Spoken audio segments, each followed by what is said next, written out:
My doll. When I was an infant, I got a rag doll. It was a very plain little doll, and it wore a clown outfit and a clown's hat. I used to take that doll to bed with me every night. I couldn't go to bed without my doll. My mother used to pretend that the doll was talking to me. She would make the doll dance and sing songs. I would talk to the doll. My mother would answer for the doll, but I was a baby, and I thought that the doll was actually talking to me. That doll was my best friend. I took her everywhere. One time I took her to a store with me, and I left her on a shelf in the store. We were halfway home when I realized that I didn't have my doll with me. I was very upset. My mother and I rushed back to the store. My doll was still there. I was so relieved. I hugged my doll and I promised myself that I would never leave her anywhere again. I couldn't imagine life without that doll. Through the years, the doll became less important in my life.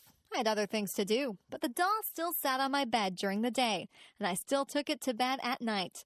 I gave that doll a lot of love when I was little. In fact, I love that doll so much that she looks tattered and torn now. There are parts of her face and hands that are almost worn away. I had a lot of other toys when I was little, but none of them were ever so important as that doll. I don't play with toys anymore, but that doll is still in my room. She sits in a special chair in the corner. I'll always have that doll. No matter how worn out she is, I'll always keep her and cherish her as part of my early childhood. I am curious. I am curious about many things. I would like to find the answers to a lot of questions that I have. What holds the stars up in the sky? Why does ice form on the top of the lake when it is cold? Is there life on other planets? Why do we not fall off the face of the earth? How do caterpillars turn into butterflies? All of these things are mysteries to me. There are so many questions that are unanswered. I think I should go to the library and get a book to find out why people grow old. What makes a television work? I also want to know where electricity comes from. Who is the strongest person in the world? Who is the smartest person in the world? Why do some people have blonde hair and some people have black hair? Why do people in different countries speak different languages? Why do people have to die? Why are no two snowflakes alike? What makes people fall in love? What makes the rivers run? Why does the sun rise every morning? How did the oceans form? Why did the dinosaurs vanish from the earth? I wonder if I'll ever find out the answers to all of my questions. I think I'll have to study hard and stay in school to find out everything that I want to know. Some questions never get answered. It is good to be curious. People who are curious about things are the ones who learn a lot, and some curious people go on to invent things and make important discoveries. Creative people. Some people are just born to create. That's what I think. Some people just have the need to write stories, compose beautiful music, or paint pictures. Creativity seems to be inside them, and they need to let it out. It's good that we have people like that. Composers like Mozart and Chopin have given us music that is incredibly beautiful. It's not just the classical composers who have given us great pieces of music. There are modern composers who have written great songs also.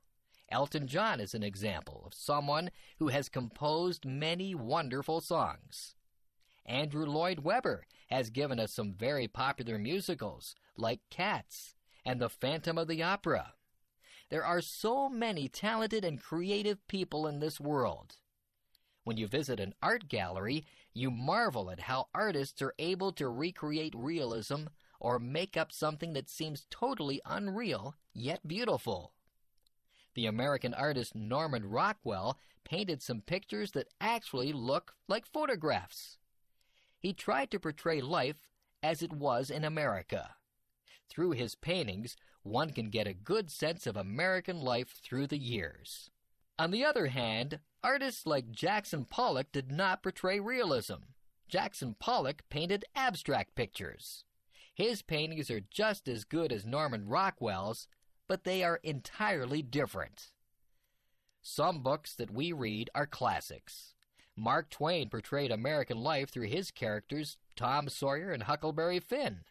Charles Dickens brought Victorian England to life through his books. Most people are familiar with his Christmas Carol, where the mean and miserable Scrooge learns the true meaning of Christmas.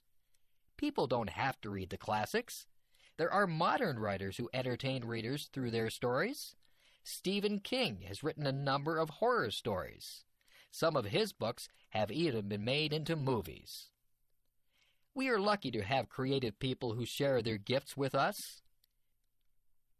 If you are lucky enough to be creative, you should use your talents to create works of art that we all can share. Career choices.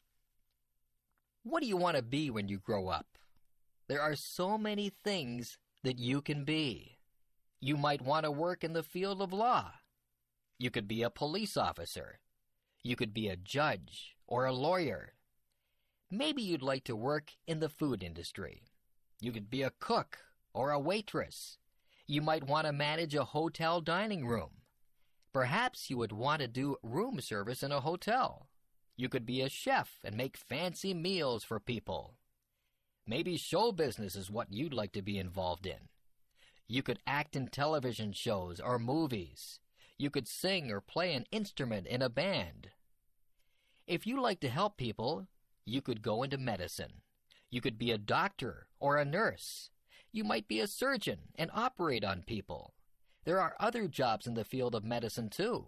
You could be an X-ray technician or a lab technician. It takes a lot of education to be a doctor. Maybe you would rather be a teacher. You could teach in a primary school or a high school. If you don't want to work with children, you could become a professor at a university. There are hundreds of other jobs to choose from too. You might want to fix cars or work in a store. You could be a dentist or a veterinarian. You could be a janitor or a zookeeper. There are so many jobs that I just can't name them all. Maybe you'd like to be a minister or an organist at a church. You could be a babysitter or a shop clerk. You might be interested in being an astronaut or a baker. You could work in a bank or at a shop. You could work on a construction crew and build roads and houses. Maybe you'd rather decorate the houses, so you could become an interior decorator. You could cut hair or be a driving instructor. The list is endless. There are even jobs that you may never have heard about. The choice is yours. You just choose whatever you want to be and do your best to become that. I could go on forever. You could work in a library. You could be a factory worker or a fisherman. You could make clothes or build bridges.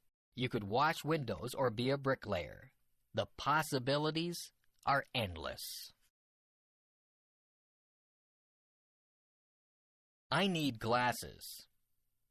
I have been having trouble seeing the blackboard. Everything is blurry. I keep getting headaches. I told my mother about it, and she made an appointment with the optometrist. I went to a place where they made me read words and letters on a chart. Some of the words were big, and some were very small. I tried to read everything, but sometimes I couldn't see some of the small letters. The optometrist would cover one of my eyes while I read the chart. Then she would cover my other eye. She even put some drops in my eyes. I asked the optometrist if I had passed or failed the test. She laughed and said it wasn't that kind of test that you passed or failed. She was just trying to find out if I needed glasses. I did need glasses. My mother and I looked around. There were many pairs of frames. I wanted something that was in style. I tried on many pairs of frames. Some of them looked good on me, and some of them looked really funny on me. I finally chose a frame that was my favorite. I gave them to a lady who did some measurements. She told me to come back on Friday to get my glasses. On Friday, I got my glasses. My friends liked them. They said I looked smart in my glasses. I wore them to school on Monday, and I was able to see the blackboard clearly. I didn't realize how much I hadn't been able to see. Now I don't get headaches anymore. I'm glad that I have my glasses. Everything is a lot clearer now.